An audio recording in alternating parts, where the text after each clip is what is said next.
On this edition of Independent Sources, journalism in decay. Is journalism taking steps back, even as media technology leaps forward? Making the road. A New York City credit union makes it easy for undocumented immigrants to start accounts with them. And Urban Monk. One man defies stereotypes and finds a following on Facebook.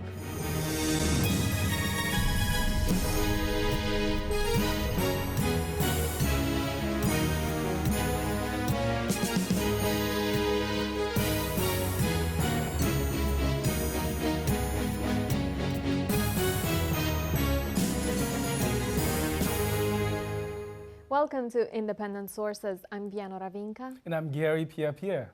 We're hearing a lot these days about how technology is changing journalism, how Facebook, Twitter, and smartphones are revolutionizing the way we gather and distribute news. But while the technophiles are hailing a new dawn, some journalists see it more as a twilight.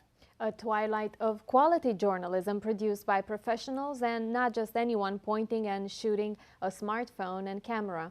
Also concerning is the growing influence of corporations and even governments on what we as journalists produce. I sat down with two journalists to speak about the issue, Juan Manuel Benitez of New York One and Javier Castaño, publisher of Queens Latino newspaper.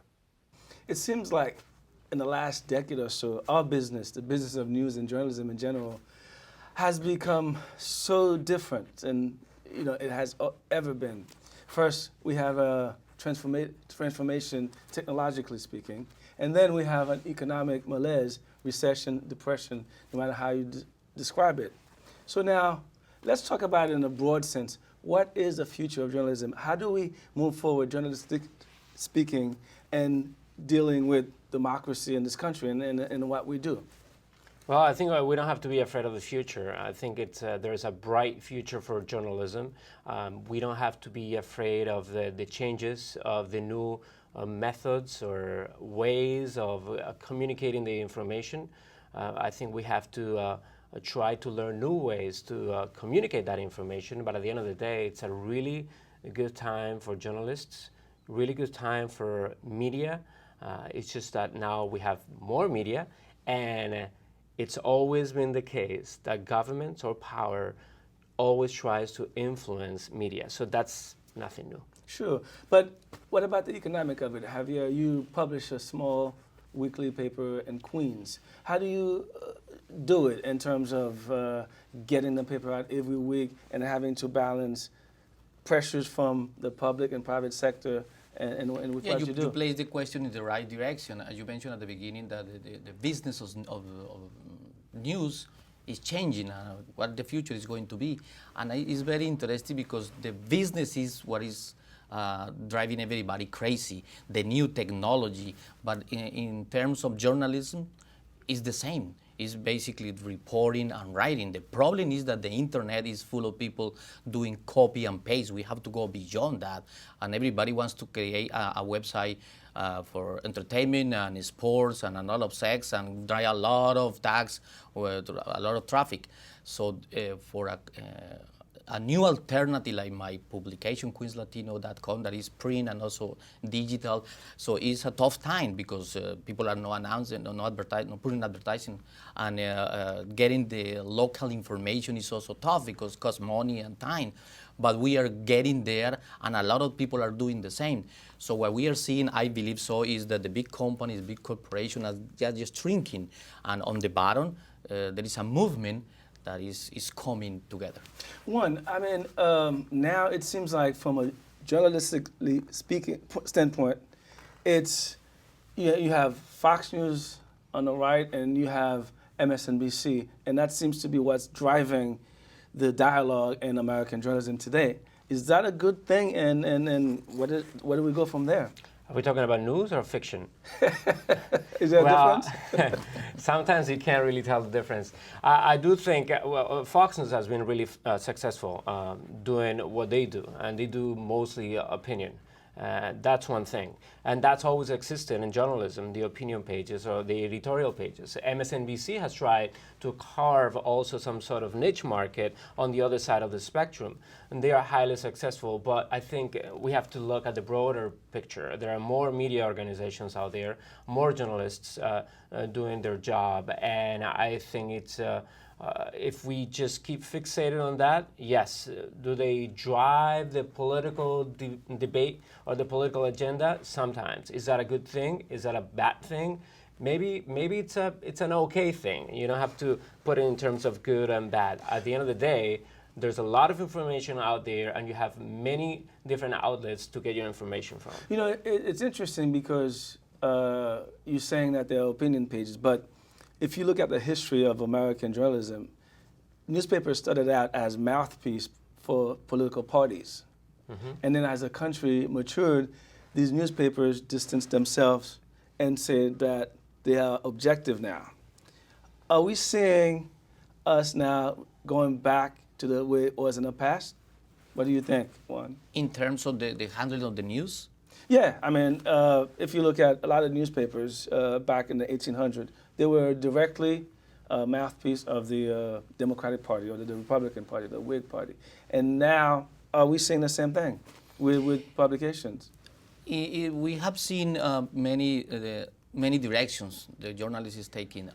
In one way is that you describe it, that governments are creating news and information to distribute to the people.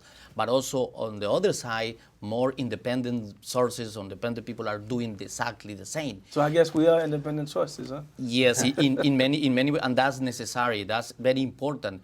The crisis that this country is having from the many points of view, needs another kind of approach of handling the news. We need to create another way. We need to communicate better. We need to go outside. We need to avoid the email. We need to talk to people. We need to tell the story to give authentic voice to our community. And that's a strong challenge. Well, Juan, isn't that a paradox? In many ways, you know, we're saying that we need to do a better job communicating, yet we've never had more tools to communicate with people than we do now. Answering your question, your previous question, we are talking about the news business, not only journalism. This is a business. Yeah. So I don't think you have many media outlets out there being mouthpieces or a single party. However, as a news organization... But are we not more partisan now than we've been in the last 30 years? Not really. It's just that you're looking for your customer. Okay. And viewers of, for instance, MSNBC or Fox News or CNN, they don't want to have their views challenged. They want to get some information. However, the news organization is trying to look for that specific customer. And like I say, they don't want their view of the world challenged. They want to cement their own views and perspectives, political perspectives. So that's maybe they think that that's not their role to try to change their views. They're just looking for that customer that is out there and that it's always been there. I guess my point is the notion of American objectivity in journalism, is that something of the past that's out? We'll never get that back. Objectivity never exists anyway, because when you select the sources and the way you place the first piece of information, and then the way you write the kicker, whatever it is, or the introduction of a TV piece, that's not a selection that is for everybody. So it's when you select something, you are not placing that objectively. And but the point is that we need to create something different, and we are in the middle of a crisis. So that's the biggest problem. Let's say that the viewers are going down, advertising is going down too. So that's the biggest problem, and nobody's making money. And of course, TV and radio stations, everybody's trying to figure out what to do with all this information out there, more and more and more, but nobody's making money on the internet. That probably is the future. So, Juan, what do we do? Keep working and try, and we shouldn't be afraid of the future. We can't be afraid of the new ways of communicating the information. And we cannot stop and whine every single day just because we don't know how to control this, we don't know how to control the internet. There are many talented reporters out there that they do what they do really well, and they report. And there are many business people ready to take on a challenge and create that organization that is going to pay the salaries to those reporters so they can keep doing their jobs. So I think it's a really bright future for journalism. We just can't be afraid of change. Well, Change is a good thing. Unfortunately, we have to leave the conversation here. Juan Manuel Benitez, Javier Casano, thanks for joining us. Thank you. Still to come on Independent Sources, a cooperative powered by documented and undocumented immigrant workers. Before that, Marlene Peralta has some other news. Thanks, Gary. Here's a look at some headlines from the ethnic media. From the Amsterdam News, the results of a Department of Education report has many saying Black students are being targeted for school suspensions. The report reveals that nearly more than half of the 73,400 suspensions in the last 2 years were imposed on Black students. The Student Safety Act requires the DOE to release this data broken down by race, age, and gender. The NYPD is also required to report the number of arrests in public schools.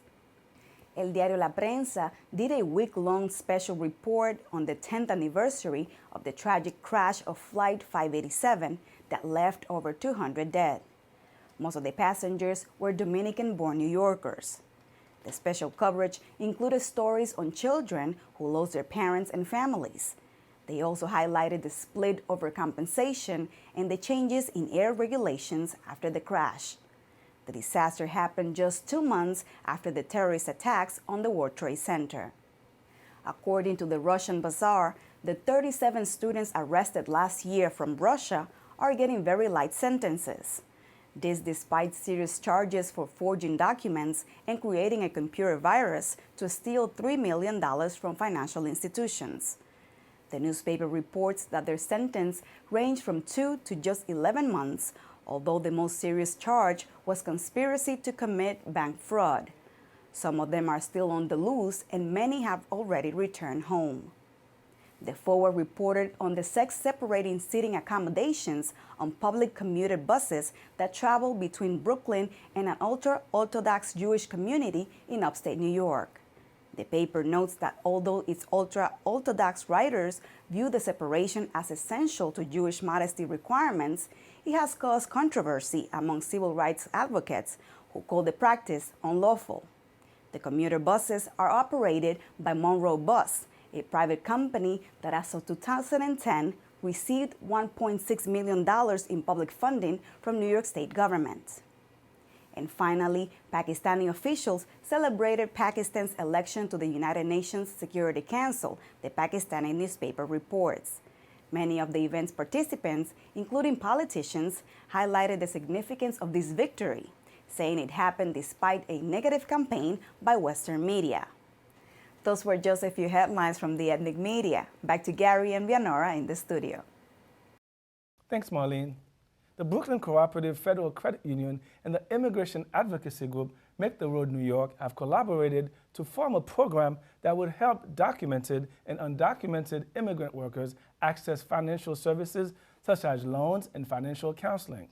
The program, called Fuerza Cooperativa, or Cooperative Power, is being touted as a means of financial empowerment for those who sign on. However, it's sure to draw some ire at a time when much is being made of the country's illegal immigrant population. So why risk such a backlash in the first place? And why are credit unions becoming a viable option to banks during the economic malaise? I spoke with Malcolm Cates of the Brooklyn Cooperative about the program and these other issues. Malcolm, every day thousands of New Yorkers come into the city from another country, no documents, if you will. And so how do their banking needs are served? That's a great question. For a long time, their banking needs weren't served. And what we've been doing, Brooklyn Cooperative Federal Credit Union, for a number of years has been to serve these populations, these groups of people that have otherwise not had access to basic banking products and services. Through a recent partnership that we've developed with Make the Road New York, we've been able to reach out to even more people who are coming into the country without documentation so that they can also have access to these vital products and services. You mean to tell me that, because I've opened bank accounts before and they ask me for 2 ID, one is a credit card or a debit card, and so what else would they want from anybody as far as proof of documentation? Usually, in order to open a bank account at one of the traditional banks, somebody has to have in addition to photo ID, a social security card, proof of address, and depending on the bank, potentially some other things. With Brooklyn Cooperative, while we do require some things in order for somebody to open an account for their own personal security, we have the advantage of being able to be a bit more liberal in terms of what we can use to open an account. In addition to that, a lot of people who just don't have social security numbers at all can not only open an account with us that's still federally insured, but they can also apply for individual taxpayer identification numbers, which provide a lot of the advantages that a social security number can as well. Now, what are the social economic void with a vast majority of people not having a banking account? Well, I mean, what happens is that you have a lot of people who end up stashing money under their mattresses. You've seen a number of unfortunate incidents in Staten Island where violence is involved from people carrying around too much cash and people getting that taken from them, largely because these people don't have a lot of access to, safe, secure bank accounts, debit cards. Things that you and I and have grown up with our entire lives are completely foreign to a lot of these people. So in the absence of these things, it's just more dangerous. If somebody stashes their money under their mattress and there's a fire in their house, for example, that money is gone. In a federally assured account, like one that you can get at Brooklyn Cooperative Federal Credit Union, if something happens to us or the infrastructure of the building, or whatever it is, the money is federally insured, so they're guaranteed to get it back. Lately there's been a lot of anti-banking, big banking sentiment. Bank of America just announced and retracted a fee just because you're using a debit card. And there's been a movement to close accounts from Bank of America. Are you seeing the end result of that? Are you seeing an increase in the number of people coming to your cooperative wanting to open accounts? Absolutely. The past few months have been some of our best ever. We're very fortunate to have people that are making a difference. They're taking action. For a long time, people have been fed up with getting taken advantage of by banks, myself included. And instead of just grumbling about it, people are taking action and they're not having it anymore. One of the things that I had read said that the banks, because of technology, makes it so easy. They lull you into the sense of security, and it's very difficult for you to make the move to close the account. How are you guys taking advantage of that? What is your argument for people to switch? That's a great question. And I understand what you're saying about the banks making people feel comfortable in terms of getting them in, and even more so will try to make it difficult for them to take their money out. A lot of people most often never close their first bank account. But the truth is it's quite simple and worth it. When it comes to personal banking, doing business with a credit union is a no-brainer.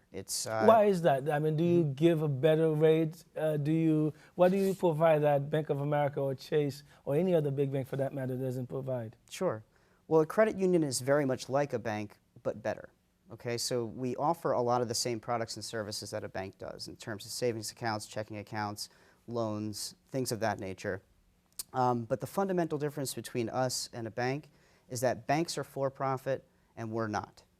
We're member-owned. So the minute or the day that somebody opens an account at the credit union, they become part owners. So the only people we have to keep happy are each other. Okay. Now, I mean, most of your, or a lot of your clients are undocumented.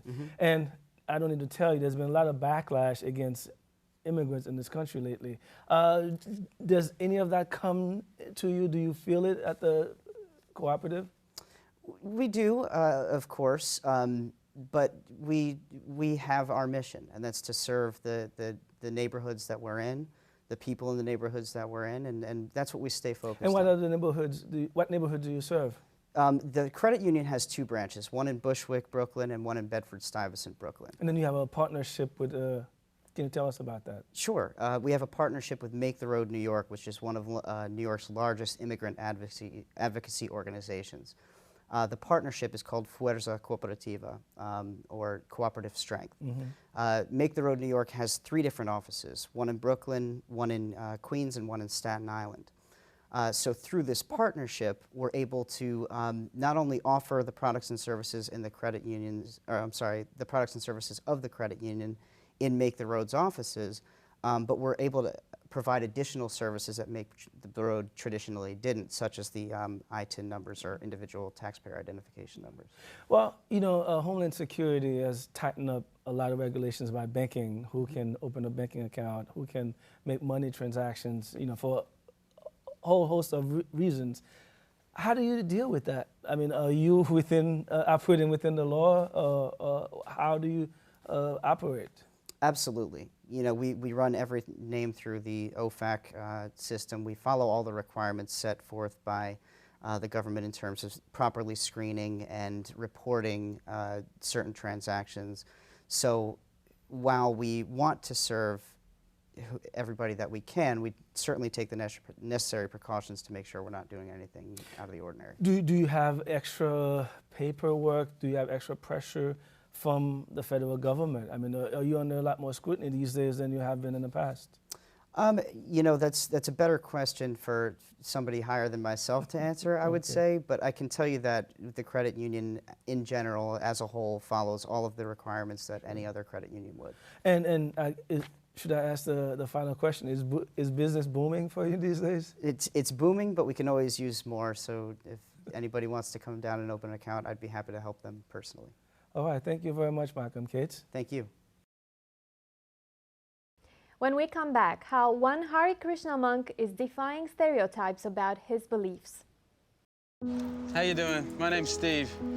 My family's lived in this neighborhood for years. Recently, things got so tight, we had to go to our local food bank for help. I lost a lot of sleep worrying about what the neighbors might think. That is until I saw them there, too. How'd I do, Steve? A little stiff. You could have done a little better. What? Come on. You know, I have an Academy Award. Yeah, but not for playing me. Play a role in ending hunger. Visit feedingamerica.org/hunger and find your local food bank.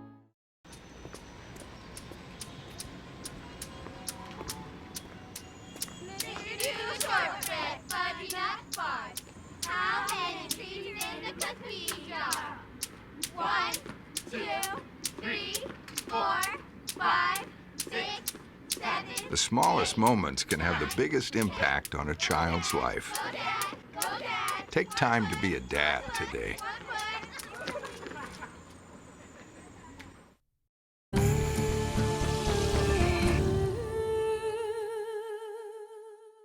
Finally from us tonight, most of us associate monastic life with living in an isolated, quiet environment. Yet, for some monks, living in a city is what is most satisfying. I spoke with a Hindu monk living in bustling downtown Manhattan and got a glimpse into what it's like being an urban monk.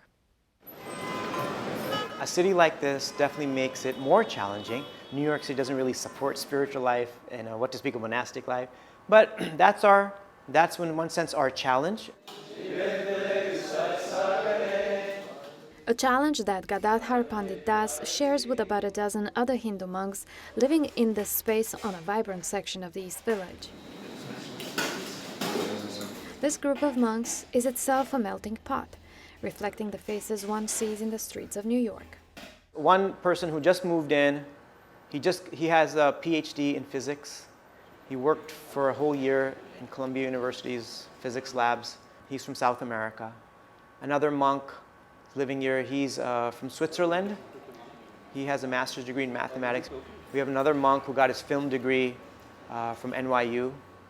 We have another monk who got his MBA at Cornell, worked as an investment banker for a year and a half, a couple of years, and then joined the monastery. And then we have a variety of monks with all different backgrounds, different levels of education. But the thing that all these people have in common is some of them have been very successful, are very happy in life.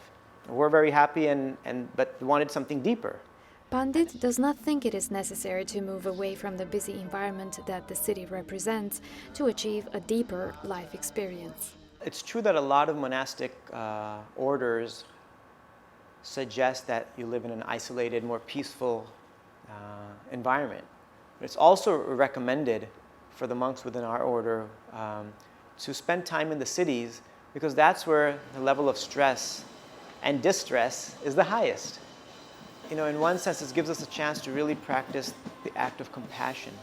So it's a little bit of a sacrifice that we have to make by living in this very intense and busy environment. But if we can put ourselves in an environment where people can benefit from what we're doing, then that's really, in one sense, our service to humanity. Pandit belongs to the Hare Krishna movement.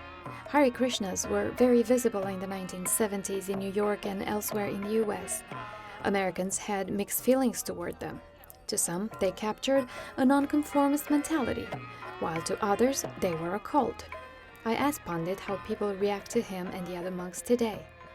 Well, now, when we go chanting in the streets, the comment that we all hear the most, hey, we haven't seen you guys in a long time. Where have you guys been? New York City and the people of New York are in general probably some of the most open-minded people on the planet. And for them, it's not, if somebody is practicing a different religion, dressed a little differently, has a different hairstyle, they're okay with that. Open-minded New Yorkers might not be surprised that an urban monk has a Facebook page. Yeah, I'm on Facebook and I'm also on Twitter now. And both of these things I got on because students told me that I should get on them and it'll be a good way for me to connect with people. As the first ever Hindu chaplain of Columbia University and NYU, Pandit is using any technology he wants to make himself accessible and to fulfill one of his personal goals of being a monk and living in New York. Once you're on Pandit's Facebook page, you also learn he's a movie aficionado. High on the top of the list is The Matrix. The reason is because The Matrix has a lot of Hindu philosophy embedded within it. And I've done many presentations at Columbia and at other universities, showing clips from The Matrix and connecting it to Hindu philosophy. Have you ever had a dream, Neo, that you were so sure was real? The Neo's character is very much a character that's seeking. He's trying to figure out who he is. And when he learns that he's living in a dream world, that's a very powerful thing because Hindu philosophy also explains that this world is very much like an illusion. The reason it's like an illusion is because it's here today and it's gone tomorrow. Again, whatever allows me to explain philosophy in a relevant manner becomes my favorite. For Independent Sources, I'm Diana Ravinka. That's our show this week. Thanks for staying tuned. Till next time, be independent-minded.